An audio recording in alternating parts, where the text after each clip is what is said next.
আব্দুল্লাহ রাদিয়াল্লাহু তাআলা আনহু ঘোষণা করে দিলেন, ও আমার চাচা জান, আমি নবী মুহাম্মদকে ভালোবেসে গে, আমি নবী মুহাম্মদকে মুহাম্মদ বলে বলে নিয়েছি গে। ও আমার চাচা জান, আমি নবী মুহাম্মদের দ্বীন ইসলামকে মেনে নিয়েছি গে। শুধু তাই নয়, ওই সময়তে আব্দুল উজ্জার চাচা বলেছিল, ও আমার ভাতিজা আব্দুল উজ্জা, এর পরিণাম বড় ভয়াবহ হবে গে। ও আমার চাচা, ও আমার ভাতিজা আব্দুল উজ্জা, এর পরিণাম বড় ভয়ানক হবে গে। ও আমার ভাতিজা, আজ থেকে তোকে আমি আমার কাজ থেকে বিরত করে দিলাম। ও আমার ভাতিজা, আজ থেকে তোকে আর দুম্বা ভেড়া চড়াতে হবে না। ও আমার ভাতিজা, আজ থেকে আমি তোকে আমার ঘর থেকে বাহির করে দিলাম। হযরত আব্দুল উজ্জাকে ঘর থেকে বাহির করে দিলেন, কেননা নবী মুহাম্মদকে মানার জন্য। আব্দুল উজ্জা বলছে, ঠিক আছে, আমি আপনার ঘর থেকে বাহির হয়ে গেলাম। আহারে তাই নয়, ওই সময়তে আব্দুল উজ্জার চাচা বলেছিল, আমার ভাতিজা, শুধু চলে গেলে হবে না, তোর যে পরনের পোশাক রয়েছে গে, তোর যে পরনে যে কাপড় রয়েছে গে, ওই কাপড় আমার দেওয়া। ও আমার ভাতিজা, ওই কাপড়টা খুলে দিয়ে তুই চলে যা। আর শুধু তাই নয়, হযরত আব্দুল্লাহ রাদিয়াল্লাহু তাআলা আনহু পুরো কাপড় খুলে দিলেন, পোশাক খুলে দিয়ে উলঙ্গ হয়ে গেলেন।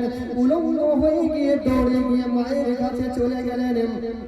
হযরত আব্দুল্লাহ রাদিয়াল্লাহু তাআলা আনহুর মা আব্দুল্লাহ উজ্জাকে দেখে লজ্জিত হয়ে গেল, বলিল, ও আমার সন্তান, ও আমার বৎস, কি ব্যাপার তুমি আজকে উলঙ্গ কেন? ওই সময়তে আব্দুল্লাহ রাদিয়াল্লাহু তাআলা আনহু বলেছিলেন, ও আমার প্রাণের আম্মা জান, আমি আব্দুল উজ্জা নবী মুহাম্মদকে ভালোবাসার জন্য, আমি ও আব্দুল উজ্জা নবী মুহাম্মদের দ্বীন ইসলামকে ভালোবাসার জন্য, আমি ইসলাম গ্রহণ করার জন্য আমার চাচা আমাকে ঘর থেকে বাহির করে দিয়েছে গে। শুধু তাই নয়, আমার চাচা আমার কাছ থেকে কাপড় খুলে নিয়েছেন।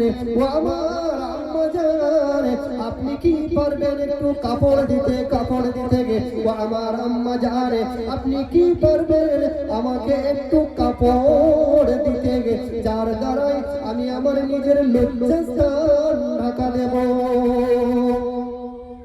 আহারে শুধু তাই নয়, হযরত আব্দুল উজ্জার মা বলেছিল, ও আমার সন্তান আব্দুল উজ্জা, আমি তো বড় গরীব, বড় এতিম অনাথ, আমার কাছে কোনো পোশাক নেই, কাপড় নেই। ও আমার ছেলে, আমার কাছে এই ছিঁড়া কম্বল রয়েছে। শুধু তাই নয়, হযরত আব্দুল্লাহ রাদিয়াল্লাহু তাআলা মায়ের কাছ থেকে ওই ছিঁড়া কম্বলটা নিয়ে কোন রকম নিজের লজ্জাস্থান ঢাকা দিয়ে মক্কা থেকে মদিনার দিকে রওনা দিলেন। আল্লাহুম্মা সাল্লি আলা ওয়া আলা আলি সাইয়্যিদিনা